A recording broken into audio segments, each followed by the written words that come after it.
There are three famous tales of revenge in Japanese history, but the one known worldwide is the story of the 47 Rōnin, or Masterless Samurai. The event is celebrated as December 14th, 1702, and remembers when 47 masterless samurai of the late Lord Asano took revenge against Lord Kira, a high-ranking official of Tokugawa Tsunayoshi, the fifth Tokugawa shogun. But a little background first. Lord Asano was lord of Ako domain, a minor province that is part of what is now Hyogo Prefecture. Lord Asano and another daimyo, Lord Kame, have been ordered to arrange a reception at Edo Castle for representatives of Emperor Higashiyama. As imperial receptions have a huge number of requirements, Lord Kira was supposed to instruct Lords Asano and Kame in what they needed to do. However, Lord Kira would only do so for a price. As neither daimyo would pay a bribe, Lord Kira belittled both men. Incensed, Lord Kame told his advisors of his plans to kill Lord Kira.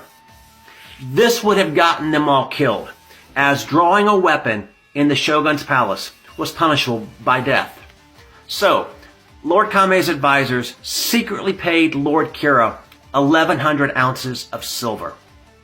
Lord Kira stopped belittling Lord Kame, but continued his focus on Lord Asano. Eventually it got to Lord Asano, and he drew his short sword and attacked Lord Kira. It is not known what comment finally provoked Lord Asano to attack. Some sources say that Lord Kira told Asano that he was a country boor with no manners. A source I read a few decades ago, and unfortunately I cannot find, suggested that Lord Kira said to Asano, "Hey, if you're so stingy with your money, I hear you have a pretty wife."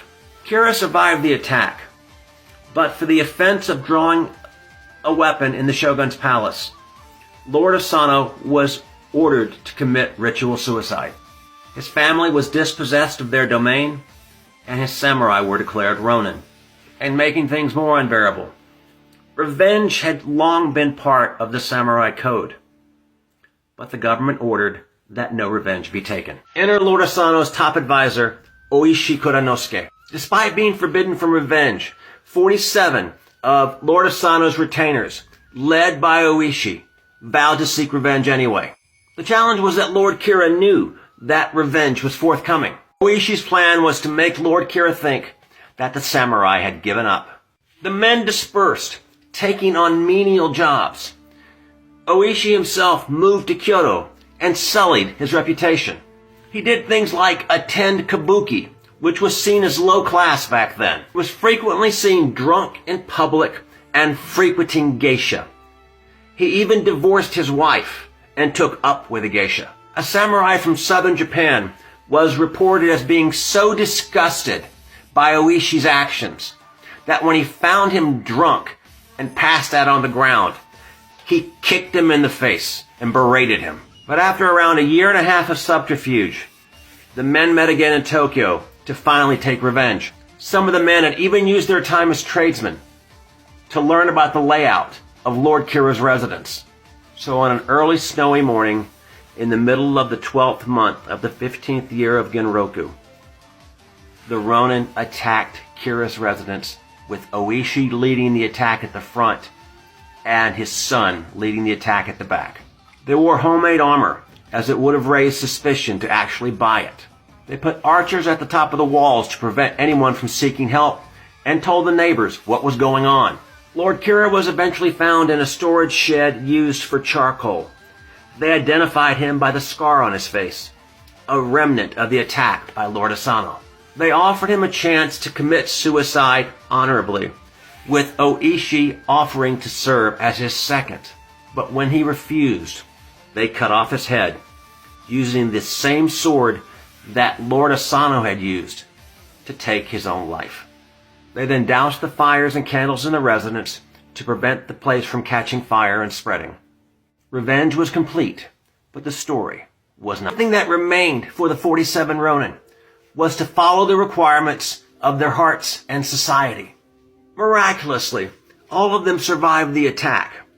One man was sent to Ako domain to spread the news to Lord Asano's family and to the other retainers. The remaining 46 began the roughly 10-kilometer walk to Sengakuji, the temple where Lord Asano was buried. News of the attack had already spread through Edo, the old name for Tokyo. People lined up and cheered them as they passed. Some people even offered the men rest and refreshments. Upon reaching the temple, the men washed Lord Kira's head in a nearby well, then presented both head and sword at Lord Asano's grave. They offered prayers and incense, and then gave Kira's head to the temple priests. Once this was completed, they went to the authorities and turned themselves in. The shogunate was now in a quandary. The men had to be executed for defying the law, but their actions had created nationwide support.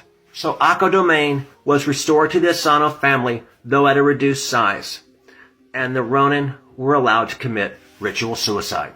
So on the appointed day, 46 of the Ronin took their own lives. Yes, you heard me right, 46. The messenger was pardoned. Upon his death, the messenger was buried with his fellow Ronin, and they are all buried at the temple near Lord Asano. But there are a lot of additions to the story. 1. To tamp down on potential revenge, the government tried to censor the details for decades. The event would be presented in various entertainment mediums with modified details. This is why many varying sources disagree. 2. Two of Lord Kira's friends went to the temple to reacquire Lord Kira's head. A signed receipt for the transaction is still in the possession of the temple. 3. A family member of Lord Kira's, either a grandson or a nephew, survived the attack. For his failure to die in battle, he was ordered to commit suicide once his wounds healed. Lastly, the samurai that kicked Oishi in the face in Kyoto visited Oishi's grave to beg forgiveness. He then committed suicide to atone for what he had done, and is also buried at the temple.